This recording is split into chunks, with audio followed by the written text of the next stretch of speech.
Welcome to the One State Palestine broadcast. Recently formed One State in Palestine campaigns for what it says on the tin, that from the river to the sea, Palestine must be free. A democratic state where Muslims, Christians and Jews live as equal citizens under the law. One man, one woman, one vote. It was good enough for post-apartheid South Africa. It must surely be the answer to post-apartheid Israel-Palestine. Now, as the world's attention fixates necessarily on other theatres of conflict, other great summits, other huge issues and threats in the world, we're determined not to lose sight of this fact, that Palestine is the moral centre of the world. It is situated in the colonial era. It is the last great anti-colonial struggle. Of course, neo-colonialism has supplanted actual colonialism and can be just as pernicious a foe. But the European settler state that was established in Palestine belongs in the same drawer as the white settler states of South Africa, of Zimbabwe, Rhodesia, of Zambia, of Nyasaland, of Portuguese Mozambique, of Portuguese Angola, Portuguese Cape Verde. It is in the same block as French Indochina, what a thought, as Dutch East Indies. These were expressions of sometimes ethno-religious supremacism. That because we were bigger, because we were more developed, because we had bigger guns than them, we had the right to take their countries and ruthlessly exploit them for ourselves.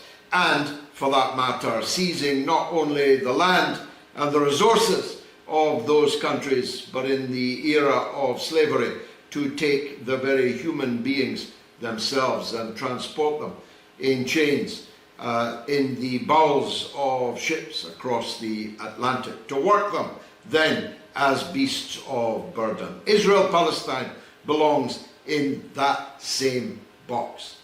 Now, the fact that the other failed European settler states, the fact that the Belgians, the Dutch, the French, the British, and others cling so furiously to their support for the settler state in Israel-Palestine is testament to how they see the settlers in Palestine as people like us, as people like them. They know, even if some of our people don't, that this is the last great anti-colonial study. And we are determined that the situation in Palestine this day of mass murder and genocide, of starvation and thirst, and of the complicity, the collaboration, the active collaboration, in many, many cases, of the imperialist countries of the globe in that genocide must never be forgotten. I was on record in the week of saying this: the only cash or compromise can fully explain just how vast the expenditure of political capital by Western countries in support of Israel.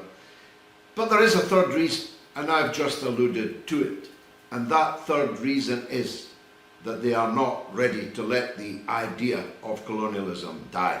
They are not ready to relinquish their previously open beliefs that some countries, some civilizations have the right to supplant others, have the right to occupy and to exploit others, that some people are more equal than others. So the fact that we are now almost 2 years into what by any metric is a genocidal slaughter, if what's happening in Gaza is not genocide, Well, what would genocide be? It is estimated by Israeli sources that as many as 1/5 of the Palestinian people in Gaza have been ruthlessly and deliberately eliminated. There is no question about the word deliberately, as we saw in the murder of 5 Al Jazeera journalists and film crew earlier this week. These people deliberately target the people that they are slaughtering, including the women and the children. The facts are that Ukraine, even Iran, are competing for headspace, are competing for media space, competing for the attention of the world's political leaders, if they can be so called. And therefore it's our duty to keep returning Palestine to the center of the stage. And that's one of the things that one state in Palestine is determined to do. But it has another side to it. And every day, all of us on the platform tonight, and maybe many of you, have to face the cry of despair that one democratic state in Palestine is some kind of unicorn, is some kind of unachievable aim.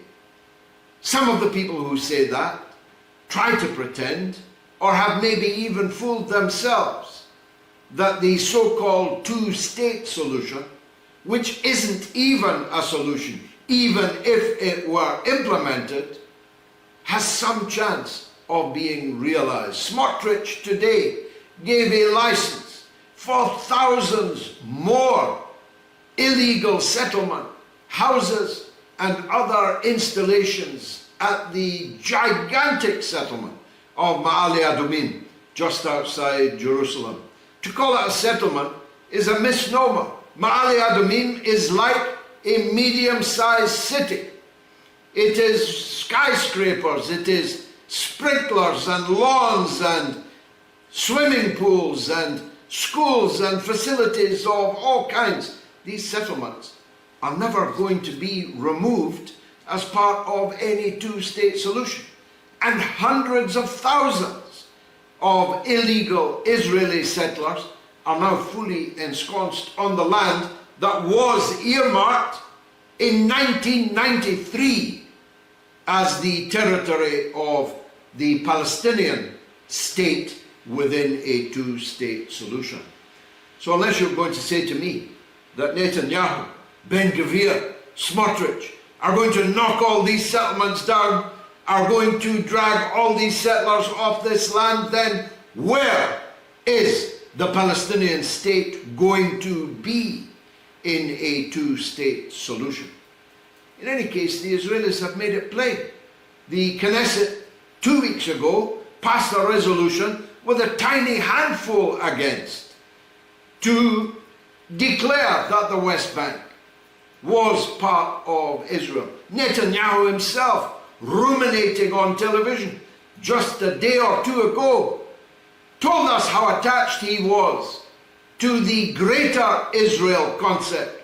That is to say, not just Gaza, Jerusalem and the West Bank, but parts of Egypt, parts of Lebanon, of Syria, of Jordan, of Saudi Arabia and of Iraq. That's the greater Israel that they have in mind, not a smaller Israel in a so-called two-state solution.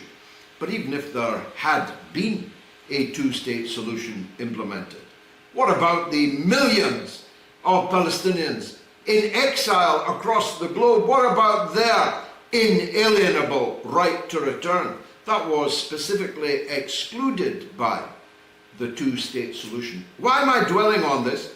Because all kinds of Western governments that have supported this slaughter for nearly 2 years are now saying, well, in September, it's always in September, a few months down the road, they are going to recognize the Palestinian state. Well, look, we're not against them doing that. It's a propaganda step. If the Israelis hate it, well, We should love it. But what does it mean in practice? In practice, it means nothing at all. What Palestinian state are you recognizing? Are you recognizing the areas of the West Bank where that state was supposed to be, which have now been concreted, paved over, and turned into virtual cities of Israeli settlers? Are you recognizing the Palestinian state, which includes the Gaza Strip, now looking and no doubt feeling like Hiroshima 2.0? Are you recognizing the Palestinian capital of East Jerusalem?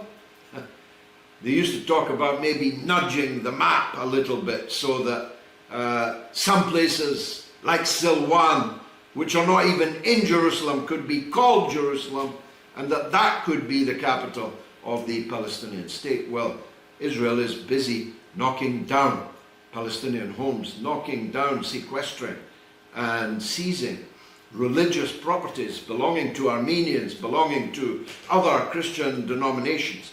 Soon there will be nothing left that could conceivably be described as the Palestinian part of a two-state solution. So we struggle for what is the best solution. We struggle for the only thing that is actually a solution, which is one democratic state from the river to the sea, where Palestine can be free and where the Palestinian people abroad, in exile, in refugee camps, and in penury in nearby countries and many, many others, may return to their legitimate homes, their lands, and recover their rights. If you agree with us, you should at least support us. We're everywhere now. We're on TikTok, on Rumble, on Twitter, on Facebook. You should definitely add your name, your voice in support of what we are fighting for. And you should volunteer to become active in the campaign for one state in Palestine. Now, we've got an array of guests for this presentation tonight, and so I shan't delay their appearance any longer.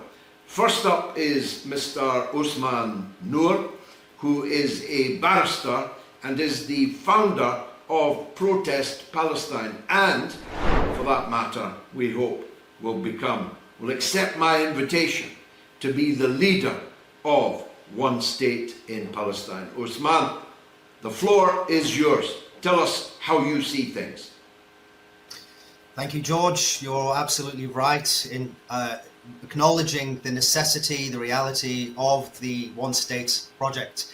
It actually brings the Workers' Party, in my view, to the forefront of the Palestinian resistance, in that it actually represents the Palestinian position better than the Palestinian administration does. The one-state idea is based on what Palestine has always been, actually, a place of welcoming, a place where Jews, Christians, Muslims have lived together side by side for centuries. They didn't even have the necessity for the border security state that now exists, because the idea was welcoming. And so what we are doing is calling back for what has always been true for Palestine, and acknowledging that, as you said very eloquently, George, that the two-state is actually the unicorn here. The one-state is not. The two-state, it is a figment of people's imaginations. There is no two-state. It is an ethno-nationalist death cult that is eradicating the indigenous people and has been doing so for decades. It is not just eradicating the people, it is eradicating the landscape, it is destroying the natural habitat. It is, in my view, and I mean this literally, it is a parasite in that it pretends to be its host, it sucks life out of its host and drains it for all it's worth, and carries on destroying it and pretends to be it. That is the nature of Zionism. It plants itself. And I think in the first place, it did that to the Jewish religion by posing as a spokes representative for the Jewish people. It is not that. It masquerades as Jewish, but nothing could be more treacherous to the actual teachings of the religion. It then supplants itself in Palestine and commits ethnic cleansing of the indigenous people and pretends that it is them. And now it is a parasite on all Western allies that have put themselves in their ship. We see the Western states tearing up basic norms of international law, basic norms of international customs. What won't they do to protect Israel? So it is tearing up everything that it relates to. So it needs to be addressed for what it is, a sick ideology that is based on race supremacy and has obviously now been eradicating literally everything around it. What I will say, though, George, the one-state solution is the right solution. It is an urgent solution, but there is one step towards that is perhaps even more urgent, which is that, in truth, Israel is exterminating everyone in Gaza. It is committed ideologically to that. It cannot stand the existence of the Palestinian people, and therefore it is in the mode of extermination or expulsion, right? And we see that there are hundreds of trucks of food and aid all around Gaza, and yet on the other hand, we see emaciated children. We need to get into the mode now where we understand Israel for what it is. We've had 22 months, and those of us who've been following Palestine and Israel for longer have known for a long time that Israel cannot be negotiated with. The Palestinian resistance has known this, has been trying to inform us of this. Israel cannot be negotiated with. It is peak violence. It is hell-bent on eradication. So we need to get out of this frame of mind where there's ceasefire discussions or there's notions that there's going to be some resolution or some summit that might take place. They are eradicating the Palestinian people, and there is therefore an urgent imperative, a legal obligation, in fact, of a military intervention. I think a lot of the people, perhaps on the left, are anti-war, as I am, have shied away from this because of the history of imperialism. But what we also need to do is grapple with reality, which is that unless these food trucks are delivered urgently tomorrow, in fact, yesterday, to the people, then they will all die, right? So, in fact, this call for a military intervention, it is not just a humanitarian and moral imperative, but it is actually what international law says should happen. When we acknowledge that there is a genocide, actually, there isn't a more universally adopted and agreed norm in the world that we should prevent genocide. And that includes an obligation to take military action to stop it. So we have been in the frame of mind primarily within the Palestine activist camp of boycotts, divestments, and sanctions, and these are crucial, but they are ultimately a way of reducing our own complicity in the project, which is necessary. But we also need to proactively stop the extermination.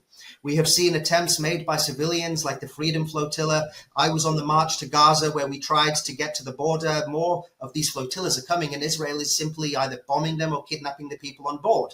Therefore, we need to get in. We shouldn't go there with the attitude that we're going to get arrested. We need to go there with the attitude that we're going to get in and break the siege to implement a no-fly zone. Basic requirements. Israel is going to carry on killing until this happens. And no point in talking about one state if the eradication happens, right? Well, that is the urgent imperative. So I founded the Protect Palestine campaign, and it's been very clear in the response to the campaign that has been what most people are feeling is the right course of action, but we need to now channel that into political mobilization. And the Workers' Party, obviously receptive to the demands of the Palestinian people, have said one state is the right solution. We also need leadership, I think, on the call for a military intervention as well. But look, we need to be true to the ideals of what we stand for. We are anti-racist. We are anti-apartheid. We believe in the idea that there is fraternity at the core between humanity, and that there is scope, there is hope for a better future, and therefore we must call for a one state. That is the only thing worth fighting for. And that is what the Palestinians, especially those involved in the armed resistance, have always acknowledged is the right way forward. Amen, and a very useful corrective. Of course, there will be no one state if there are no Palestinians left alive or on the territory to form it. And I strongly support the call that you have just made for international intervention. The Chapter 7 provisions of the United Nations Charter and the tried and tested method in the Security Council in the past was that a Chapter 7 emergency is declared and the Security Council empowers any and all of its members to insert themselves in a physical, kinetic, military intervention to stop genocide, to stop slaughter.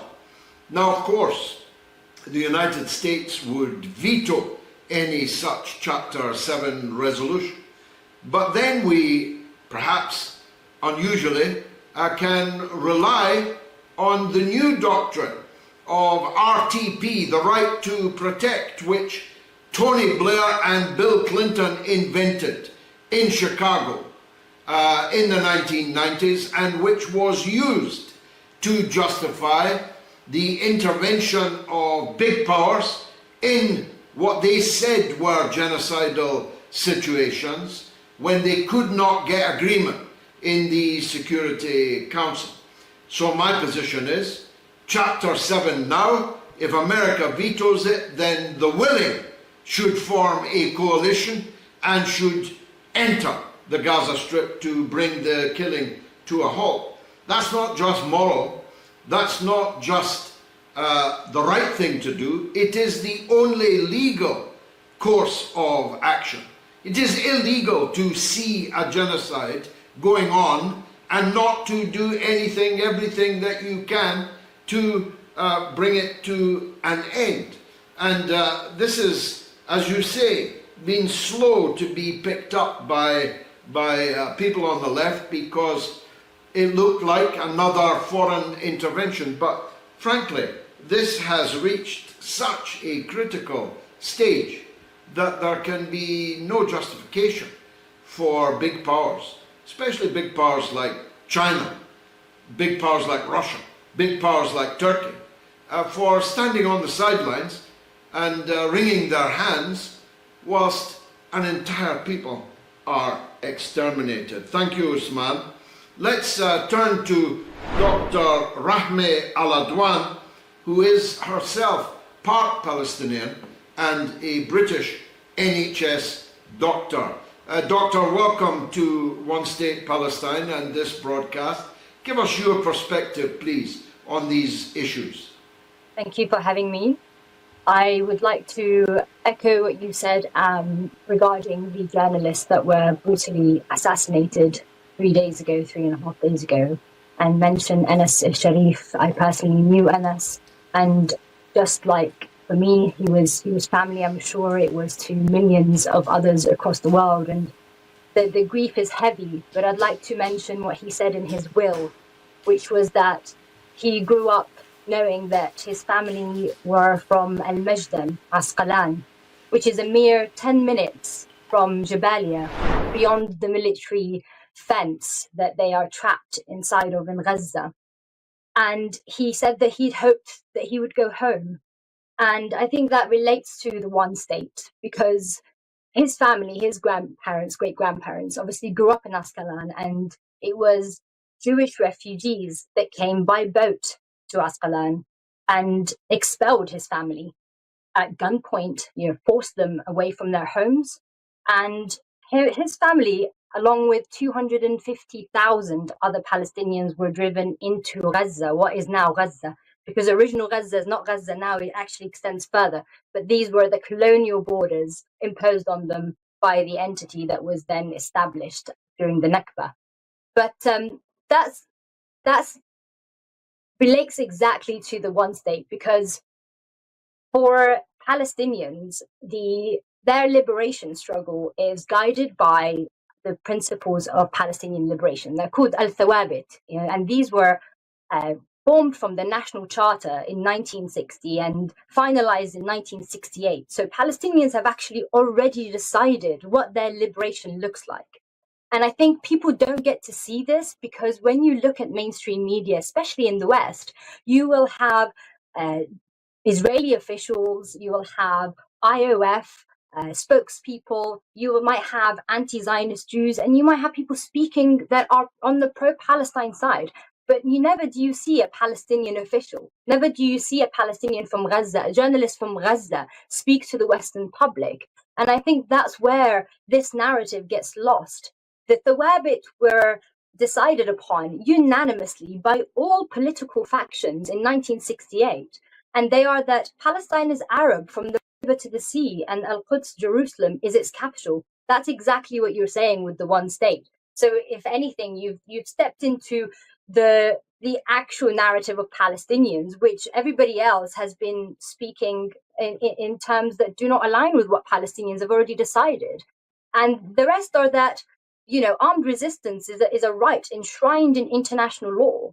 So condemning armed resistance for Palestinians is condemning them to not be able to have, firstly, their human right that anybody would have and should have, and condemning them to not be able to defend themselves.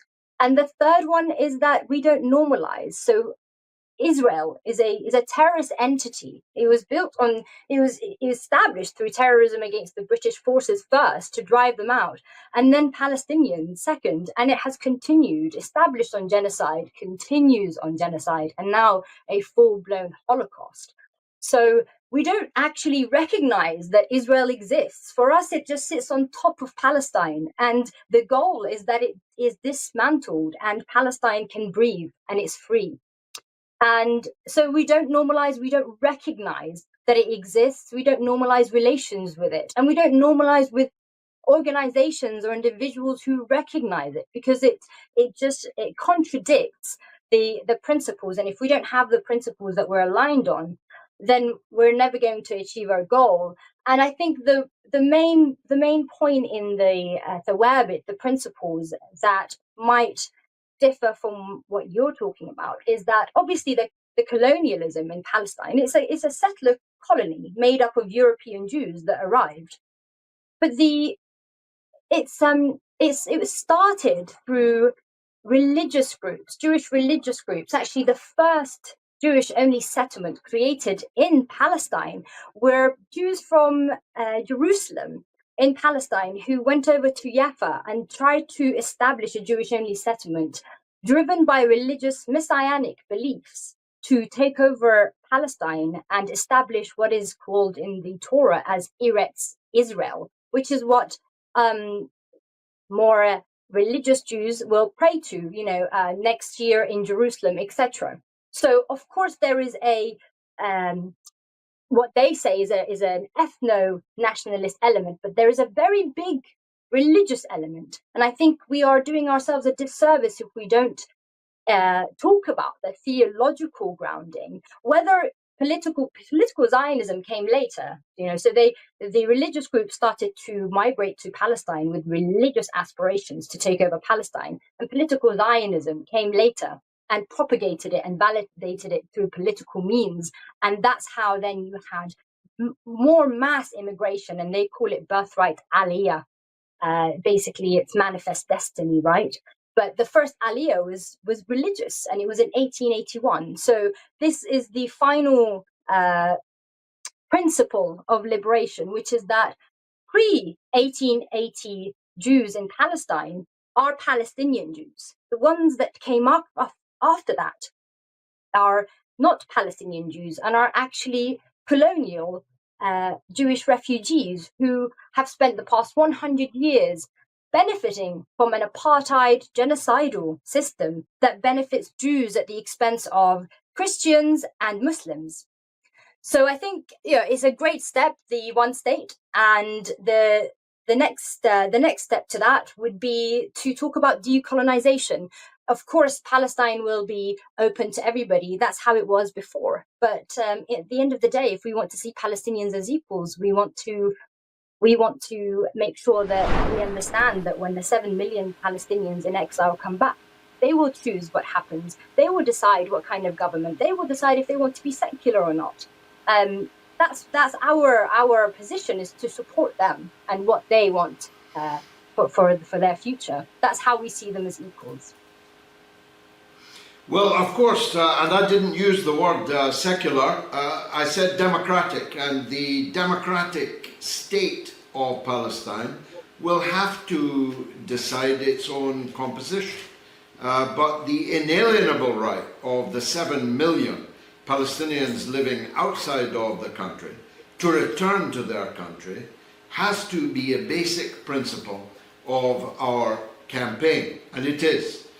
Equally, no one has the right, however long they have been there, whether it's 70 years or 100 years, no one has the right to live in someone else's house, on someone else's land, to which they have title.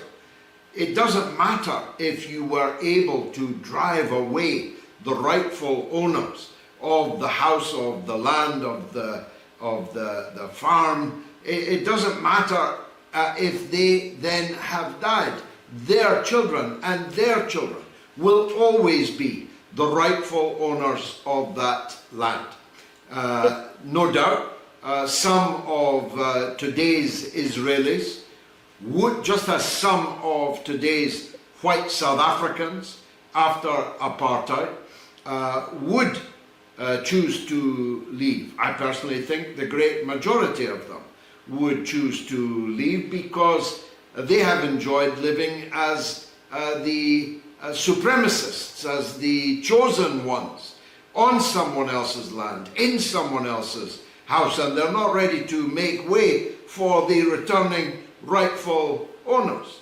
But those who did seek to stay in that one democratic Palestine would definitely have to atone for the atrocity of this long period of colonialism from which they and their ancestors have benefited. Of course. So I don't think we are necessarily apart on that question. My position would be this is a matter for the Palestinian people in their democracy, in their one state. So thanks, Doctor, for a spirited contribution. Very nice to meet you for the first time. Let me go to someone who I'm definitely not meeting for the first time, a very close friend of mine. Christopher Helali is an international analyst, geopolitical expert of the very first rank, as you're about to find out if you haven't heard him before now. Christopher, it's all yours. Go ahead. It's a pleasure to be with you, George. Thank you so much for inviting me and for having me on. Of course, the one-state Palestine solution is the only solution that we have now available to us, and it is the principled solution to this ongoing real horror and tragedy for the past century. And for us, I think that it's important to hold the Zionists to account for their constant propaganda about being the quote-unquote only democracy in the Middle East.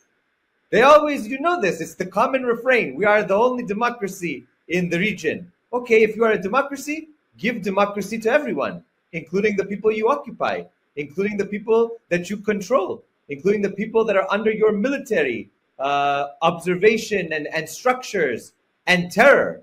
And so in that way, we can undo the apartheid from within, just like in South Africa, just like, as you mentioned, in Rhodesia.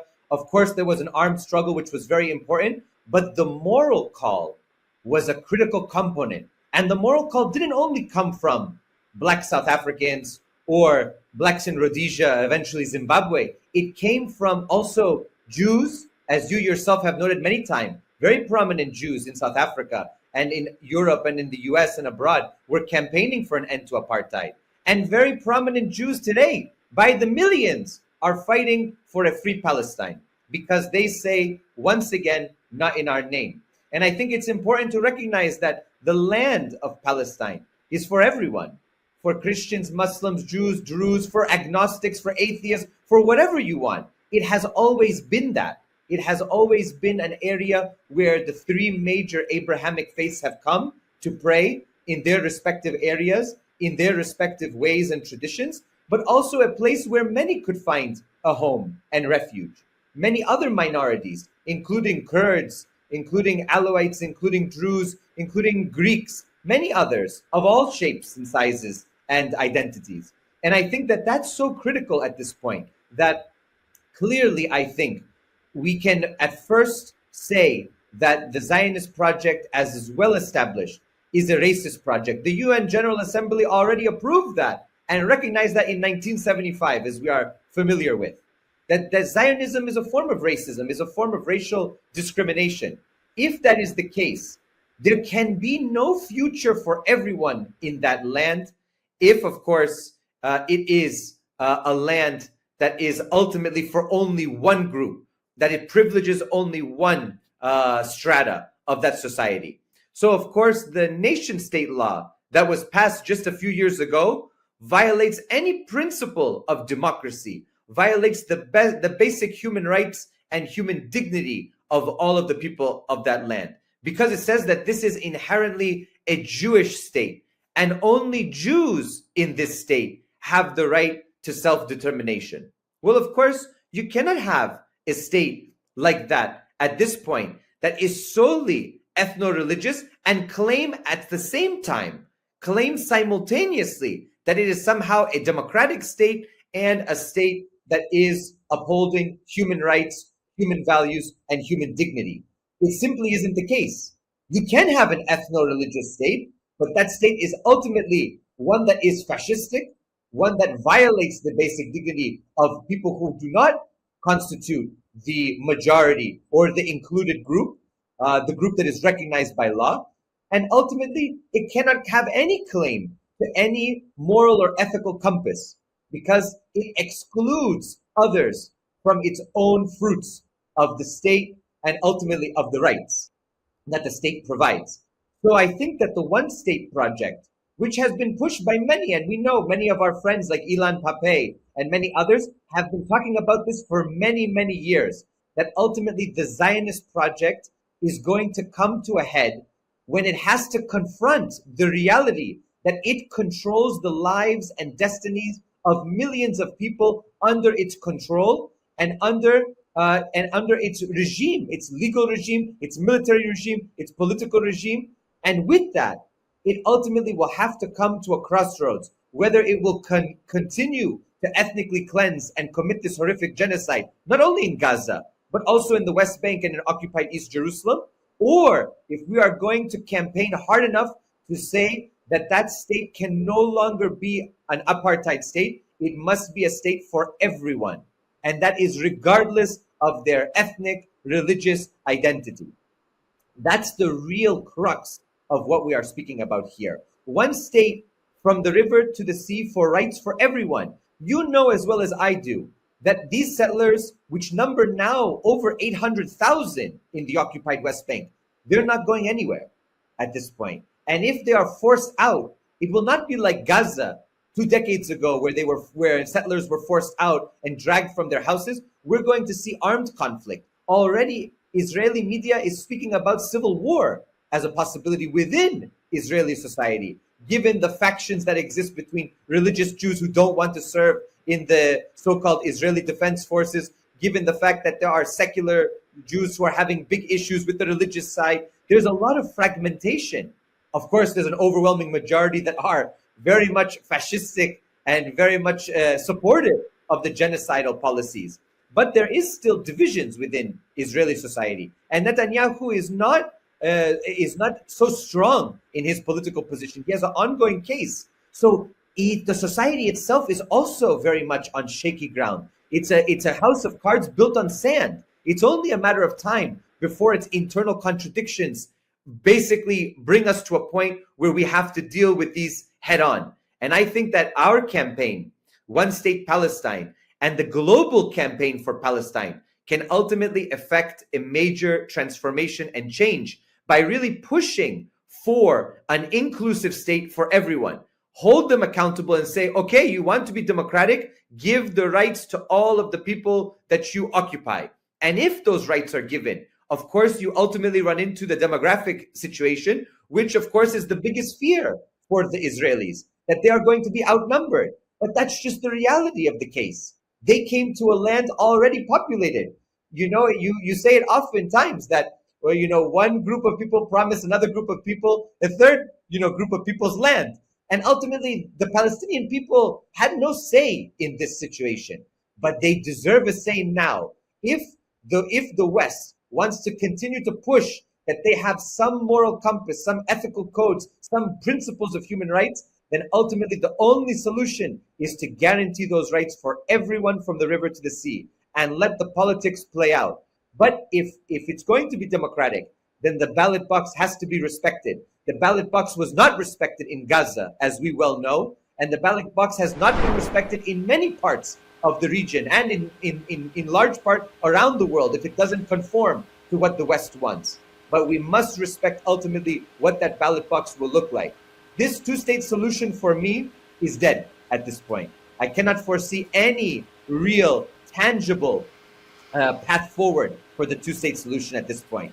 And I think that the recent pronouncements over the past few weeks are clear that there is a rapid push towards annexation, towards settlement advancement, as you rightly pointed out, with the recent statement by Smotrich, and also Ben Gvir is talking about it. Everyone is speaking about this is the moment for Judea and Samaria. So if that's the case, now we're going to move to the next level of fight, and that's the fight ultimately for the rights of the people within that occupied land to have full political, economic, social rights in that land.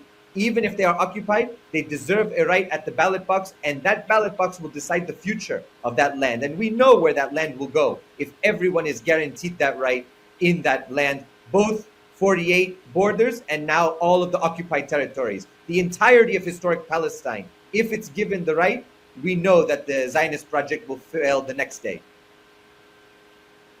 Amen. And you brilliantly highlighted the contradictions that contain within them the beginning of the end of this Zionist state enterprise. You cannot simultaneously claim that this land, Judea, Samaria, even give it your name, is yours, but the people who live in it and have lived in it for millennia, who have land title to it, have no rights at all. That is the very definition of apartheid. And if you call it what it is, you make it much more difficult for Western governments, politicians, journalists, or just ordinary people to openly support it. Who wants to say that they are a supporter of apartheid? And the truth is, the Zionist project depended upon the mass transfer of all Palestinians from the land that they were occupying, and they failed to achieve that. They drove out 800,000 people, but their children and their children and their children have never forgotten where they come from. Ben Gurion said, the old will forget, but they never forgot, and they passed on their very clear memories of their own land, their own houses, their own orchards, their own orange trees. They passed them on to their children and their grandchildren, and those grandchildren are as determined to return to their land, to return to their homes, as their grandparents, great-grandparents were. So we give ourselves in this campaign the moral high ground. We are the people who say we want a democracy. You say you're a democracy, we want a democracy. From the river to the sea, where every person living there has the right to vote and choose their system of government and their representatives. Moreover, we are the only people who say that the Palestinians driven into Gaza in their hundreds of thousands from 10 miles away, like Anas al-Sharif, 10 minutes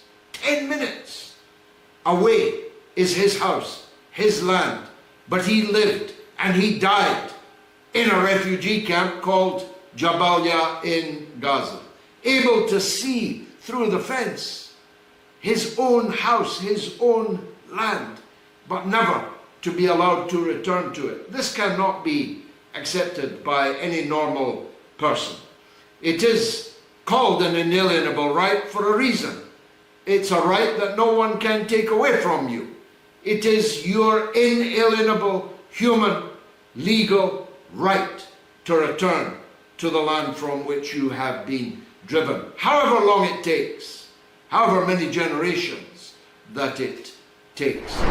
That was Christopher Helali, the great geopolitical strategist and analyst. I told you he was good, and he proved it. Our final speaker this evening is an old friend of mine too.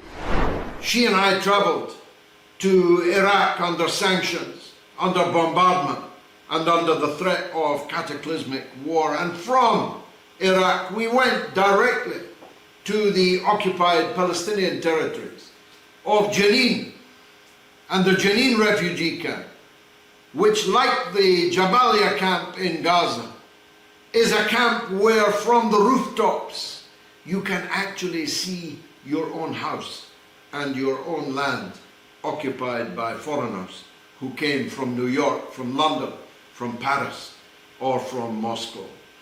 That Jenin camp had then recently been subject to a massacre of the kind with which we've had to become so familiar in Gaza and elsewhere.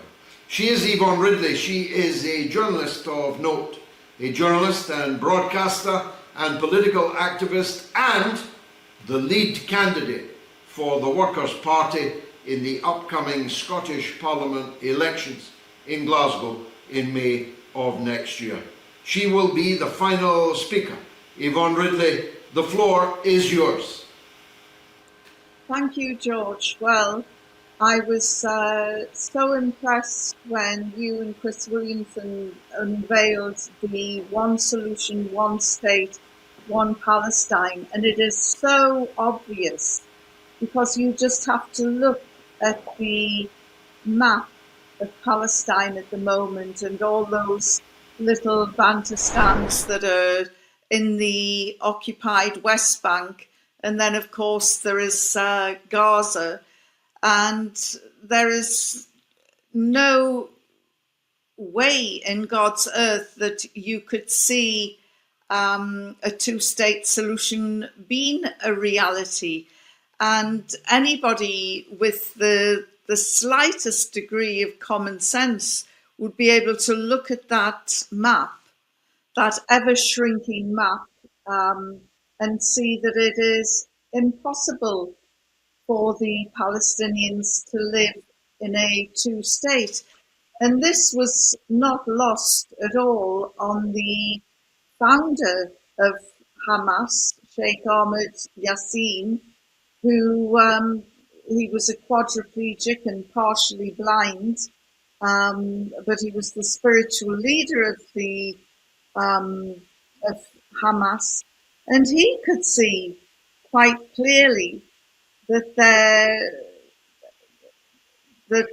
there could only be one state in Palestine. So, with all due respect, your announcement last week was actually on the list of Sheikh Yassin, who said it is not enough to have a state in the West Bank and Gaza.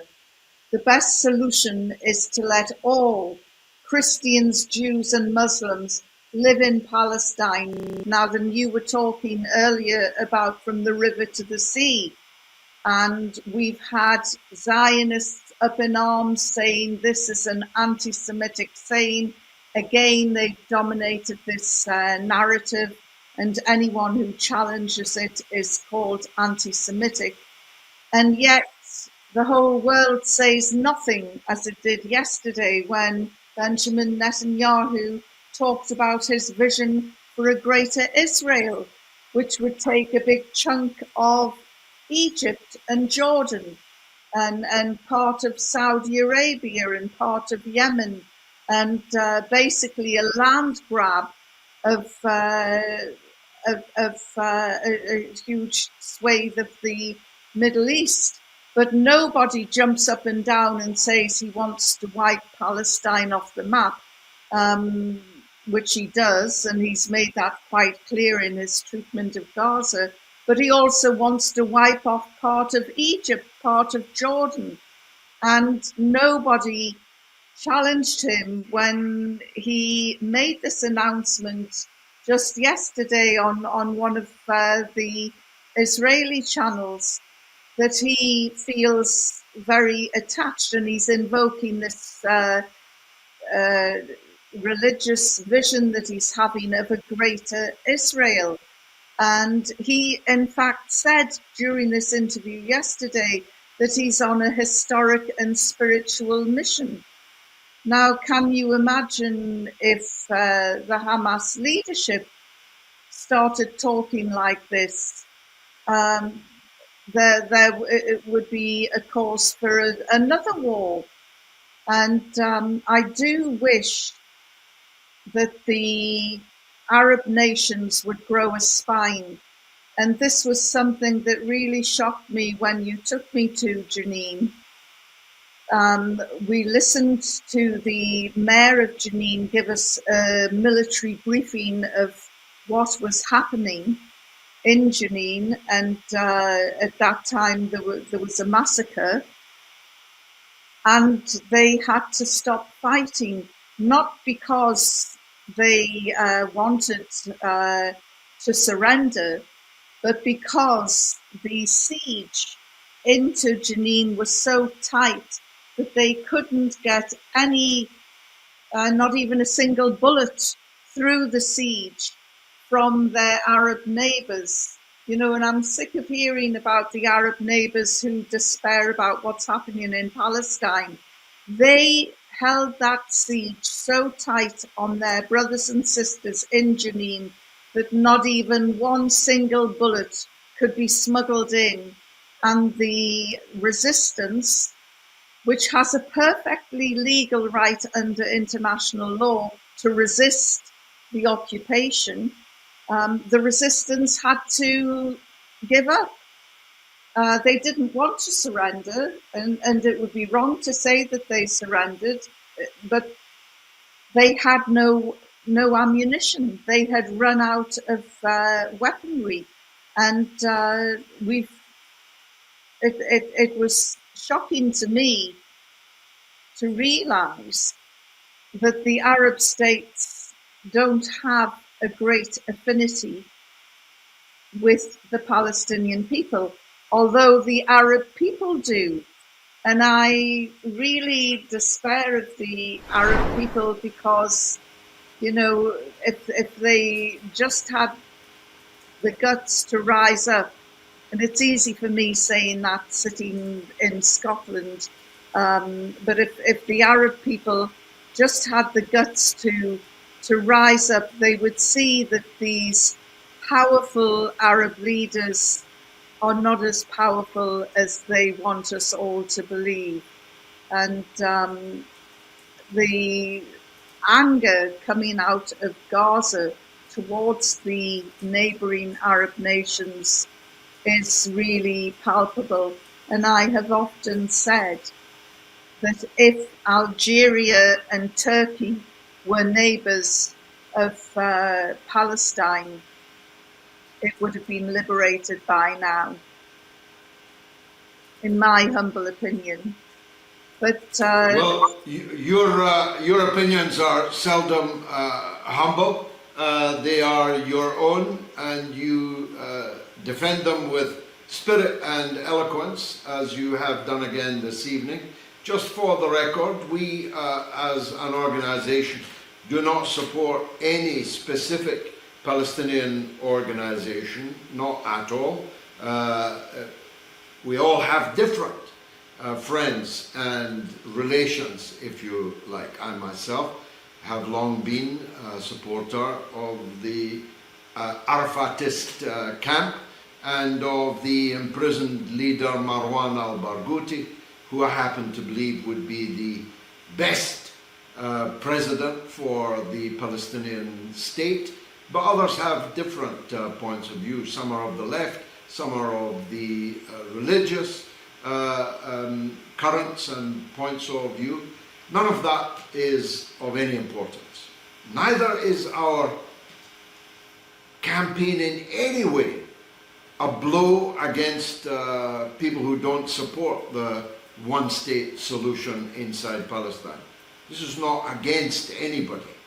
This is our honest appraisal that only one-state solution can resolve this conflict and the rights of the Palestinian people. But we are in solidarity with all Palestinians, whatever their political hue, whatever their attitude is to the ultimate solution of this. We will always be found on the political battlefield alongside all people of goodwill who stand with Palestine. It's marvellous. Thanks, Yvonne. Thanks to all of the speakers this evening. Above all, thanks to you for watching. And make sure you follow us on every one of our social media platforms. This has been the first, it won't be the last rally of one state in Palestine. Thanks for watching.